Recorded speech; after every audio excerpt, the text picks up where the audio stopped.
Assalamu alaikum wa rahmatullahi ta'ala wa barakatuh.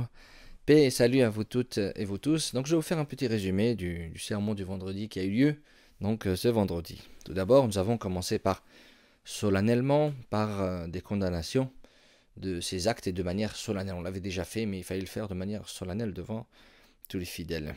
En osmose avec les fidèles, on a aussi transmis nos condoléances à la famille du défunt enseignant Feu Samuel Paty. Ensuite, nous avons évoqué que cet acte barbare était réfuté dans la parole de Dieu et dans les enseignements de notre prophète bien-aimé Muhammad sallallahu alayhi wa sallam. Donc quand on regarde dans le Coran, Allah subhanahu wa ta'ala dit celui qui tue une âme innocente, c'est comme s'il avait tué toute l'humanité.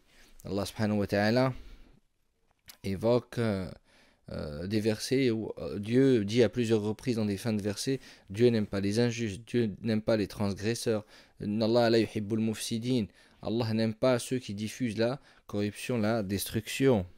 Un Nabi, prophète sallallahu alayhi wa sallam, a dit une parole à marquer avec de l'or. Al-muslimu man salim an-nasu min lisanihi wa yadihi. Le musulman, excusez-moi, est celui dont les gens sont à l'abri de sa langue et de sa main, c'est-à-dire la violence de sa main.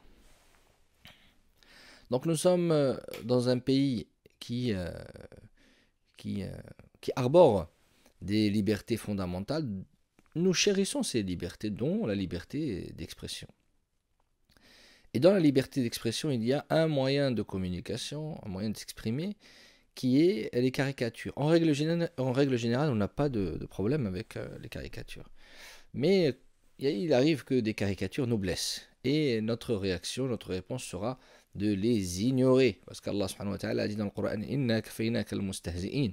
Nous te suffirons des railleurs. C'est entre le dessinateur et son créateur. C'est entre eux. Donc ils vont résoudre ces dessinateurs vont résoudre leur dessin avec celui qui les a créés. Et notre réponse doit être une réponse pacifique, une réponse douce, Et si ces personnes ont dessiné le prophète avec des messages qui étaient des messages de raillerie, le meilleur est de leur expliquer qui est le prophète sallallahu alayhi wa sallam, parce que ces gens-là qui apprécient ces dessins ou ces gens-là qui dessinent ces dessins, ils ne connaissent pas le prophète Mohammed sallallahu alayhi wa sallam. S'ils le connaissaient, ils ne l'auraient pas, ils n'auraient pas eu cette réponse. Donc notre réponse, elle ne doit être que pacifique. Elle ne doit être que pacifique.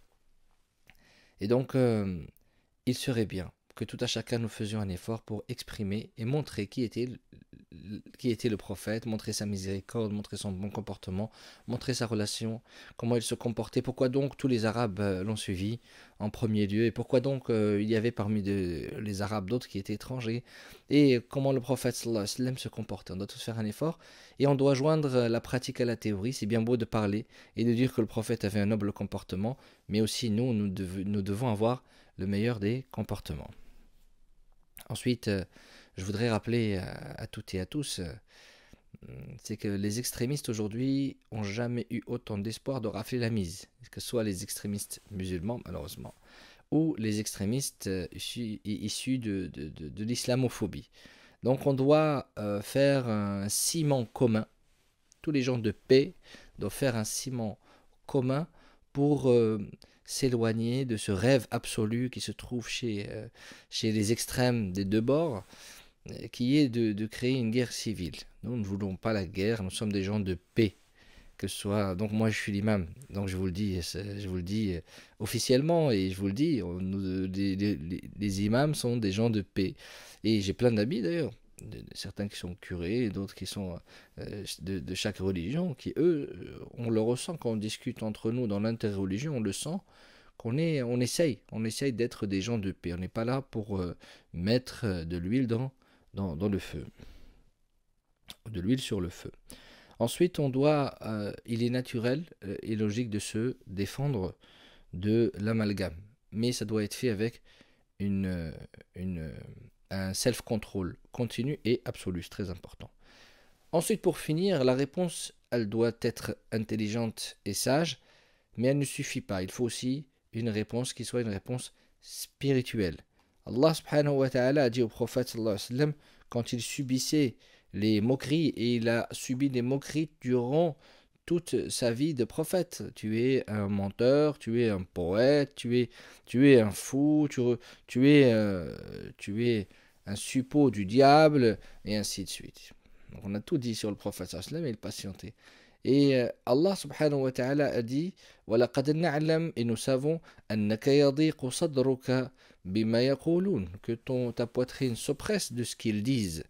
فَسَبِّحْ بِحَمْدِ رَبِّكَ, glorifie les louanges de ton Seigneur. وَكُمْ مِنَ السَّاجِدِينَ, et sois avec ceux qui se prosternent. وَعْبُدْ رَبَّكَ, et adore ton Seigneur. حَتَّى يَأْتِيَكَ الْيَقِينَ, jusqu'à atteindre la foi, c'est-à-dire jusqu'à ton dernier souffle.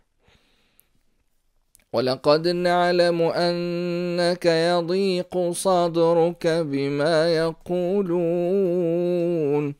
فَسَبِّحْ بِحَمْدِ رَبِّكَ وَكُن مِّنَ السَّاجِدِينَ وَاعْبُدْ رَبَّكَ حَتَّى يَأْتِيَكَ الْيَقِينُ.